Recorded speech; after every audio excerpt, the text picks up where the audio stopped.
everyone. I'm Tree Kent with Defeat the Breach Coalition, and today we have a really, really exciting and interesting discussion about films and shows and things that have influenced us throughout the years, but actually have a cybersecurity attack or data breach attached to the plot. And this is growing. One of the main things that just came out on Netflix that's been trending, everyone has been talking about it, is this amazing show, The Social Dilemma. So we're going to be talking with a really interesting dynamic where the social dilemma plays a unique part.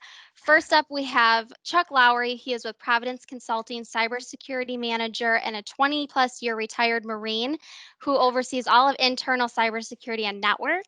We have Tyler Hatch, CEO and founder of DFI Forensics, based out of Vancouver, who is a business owner, but he also does literally digital forensics for a living. And then we have Britt here with us. Britt from B in Van City. She is a social media expert and she is a Vancouver influencer. So, really great spectrum, really great dynamic. Everyone, thank you so much for joining us. Yeah, thank you for having us. The new So, way, let's, new foot-angled video. yes, I like it. So, let's kind of get started with, I'm just going to throw out there, one of the things that we were talking about is cybersecurity is growing thanks to shows and films catching on. Popular shows, documentaries, things like that. So I'm going to whip it back to the cult classics, which is Jurassic Park, Star Wars. These are all cyber attacks, data breaches, which no one thinks about, Office Space. And now Netflix is kind of jumping on the bandwagon. Do you guys, what are some of your Netflix shows about this that has really intrigued you? I think the biggest one you already said was Office Space. You know, the hacking of the system, the stealing of the pennies that amounted to dollars that amounted to hundreds of thousands of dollars. I think that was genius with a humorous twist to it. Classic movie. Yeah, I agree. That's a good point. And rounding up the change to make huge amounts over a large scale. It's interesting because that's the plot of Office Space, but it's also I also just downloaded an app that I started using to save money, and that's exactly what it does. It tracks all of your purchases through your bank account, and it rounds them up to the nearest dollar figure, and it deposits the difference into a weekly savings account. So there's actually apps that are implementing the plot from that movie to benefit us to save some money, which is kind of cool. But yeah, that's kind of how cyber attacks work. They take a little bit of data, pennies of data, so to speak, an email, this person's inbox, this person's file storage, and then all of a sudden at the end of the day, they have a lot of data that they can sell wherever they sell it. Yeah, for sure. But yeah, no, it's just in general, you're seeing more and more movies focused on devices and finding evidence or penetrating access to people or their businesses or whatever through that method. And it's really neat to see that displayed in sort of pop culture when it's really happening in the real world too. Mm-hmm. Yeah, definitely. I think for me, it was Black Mirror. I mean, people had been telling me to watch that for years. I never did. And then it's an old show, but it's so relevant to some of the things that are going on nowadays with some of the episodes. And it's almost like they almost, knew what was going to be happening in the future, like with the pandemic and some of the stuff in there with the technology stuff too. It's pretty cool to watch and see it. So. Yeah, that was really cool. And Britt, you've been talking to me about that episode a lot, and I finally watched it last week, and it was awesome. And it's totally what we do. It was in a bit of a futuristic, unrealistic setting, but the fact that they used forensics to actually figure out what was happening, and they, there was one really interesting moment in that show when they're talking about how you could overtake this system that was being used in Britain, and the guy's like, it would be it would be so unlikely because you would need this, that, and that. And the digital forensics person's like, but I don't hear you saying impossible. So it was interesting how they went through the process of trying to rule out the possibility. And in doing that, they found the perpetrator of what was going on. So that's kind of what we did. So it was pretty cool.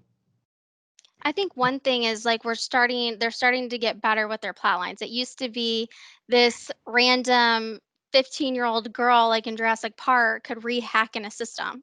I mean, what are the odds of that? But The Stranger was another popular show on Netflix, and The Stranger was all about phishing and social engineering and spearing that way to get information. And so it's kind of like, okay, they're starting to catch on with these realistic plot lines, which I think is helping increase people's awareness.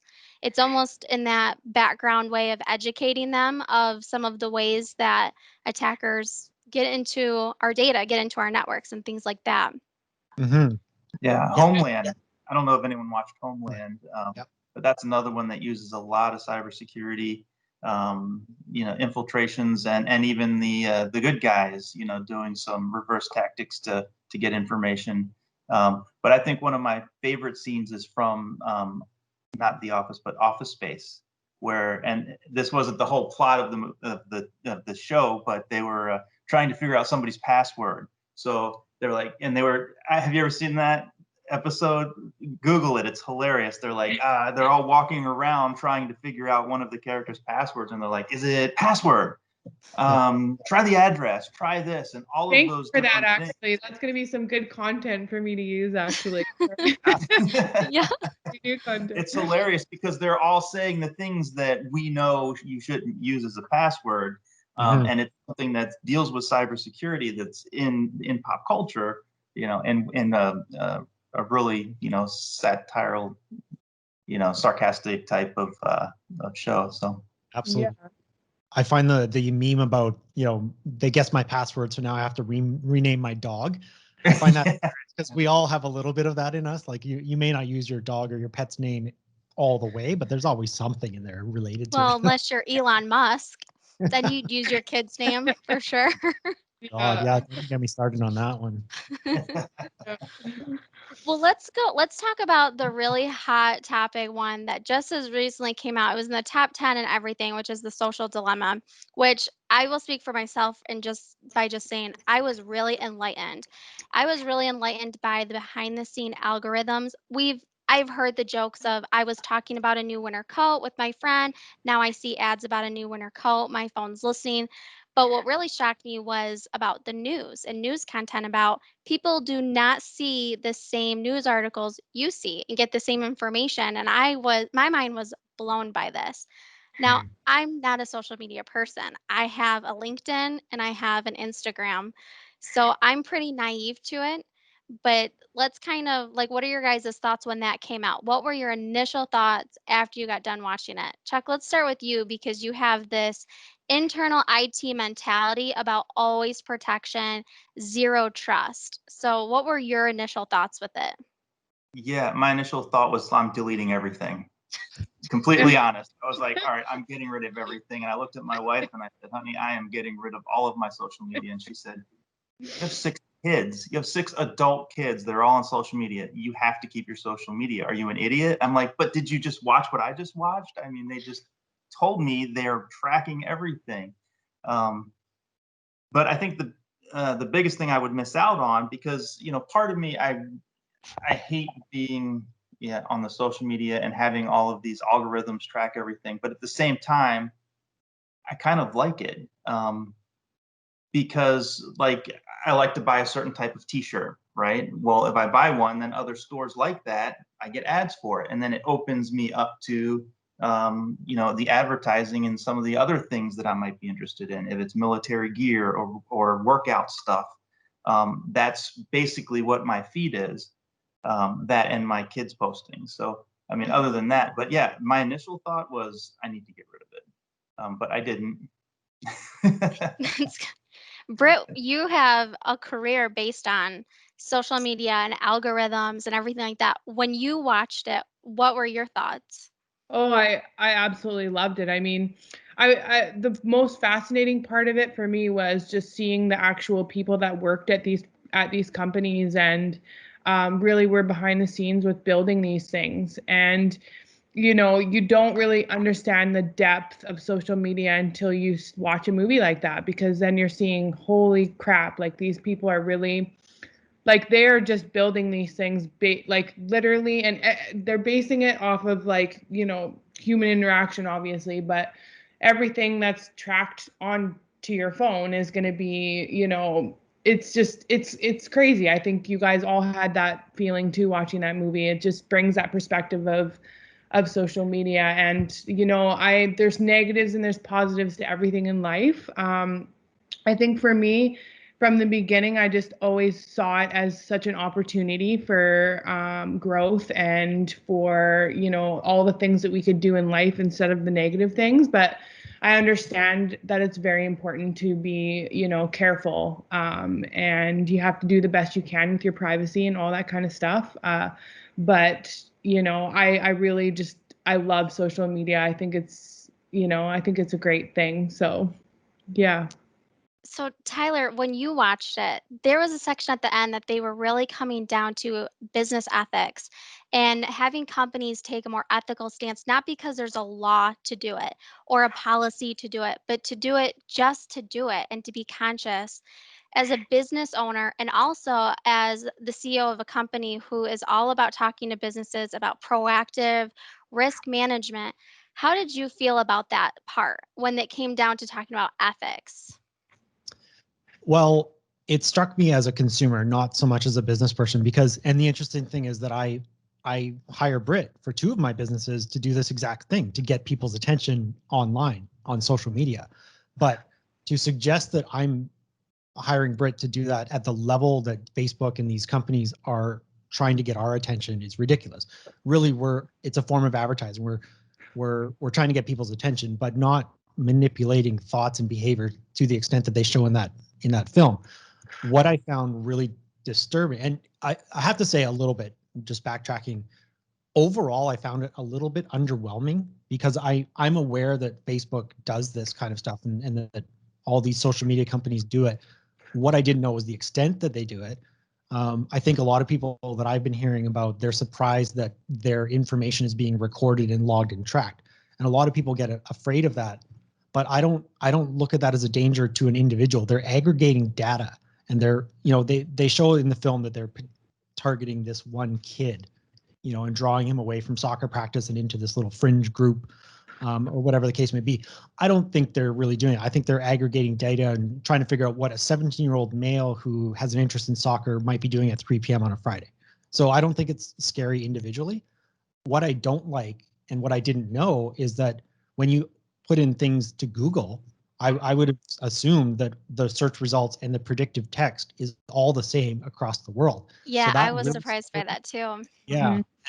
and because that has a real effect on how you think. And even before you hit enter to search something, you're already being shown information that's specific to you, and it's not objective. So that startled me, and it bothers me that happens. But it explains a lot. The other thing that really surprised me and shocked me, and I thought it was really tragic about the movie, was just that section that they showed about the damage for young girls, how the stats went up with the sort of Gen Z use of social media and the addiction to Yeah. phones, and how the feedback from posting a picture with a filter, and some people like it, hey, you're cute, and then they say, oh, big ears, Dumbo, and that girl's crying, and they show the suicide rates and the self-harm rates and how they've escalated so dramatically since 2010 or 2009. That shocked me. I didn't know that, and it concerns me greatly about the future of our generations, because that's a very measurable, harmful thing to observe. That's Yeah. directly Brett, related as an influencer, yeah, what as an influencer kind of did that like change anything of your what you posted or put out there or kind of how you worded things? No, because those things have always been happening. We're just seeing it we're seeing it more. We have more access to seeing how tragic it really is out there. I've always looked at social media as a business. I've never, I've always been authentic with my approach.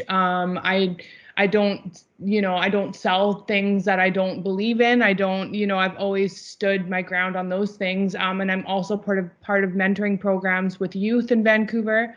And the social media topic comes up a lot, and it's just, it starts in the household with the parents. There needs to be balance with it. It needs to be, it needs to be controlled to a certain point, yes, but it also brings a lot of awareness to things, like, I mean, this is an out there example, but I mean, if somebody's kid goes missing, like, think about the movies like Don't Mess with Cats on Netflix as well. There's another one. I mean, if they didn't have social media and they didn't have the groups that they had, they would have never found that guy, and like, it's just, there's so many positives to social media, but if I'd be lying right now if I said that it doesn't weigh on me.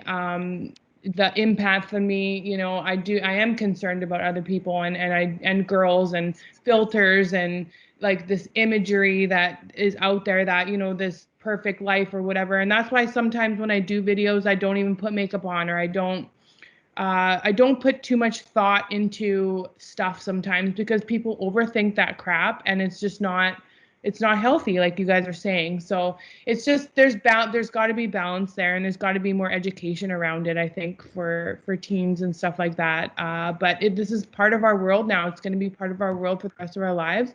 It's just a matter of just getting out there a proper message to these kids about social media and the support and stuff. So, I mean, that's my take on it. But Chuck, as a dad to 6 kids, you probably have a real outlook on kids and social media.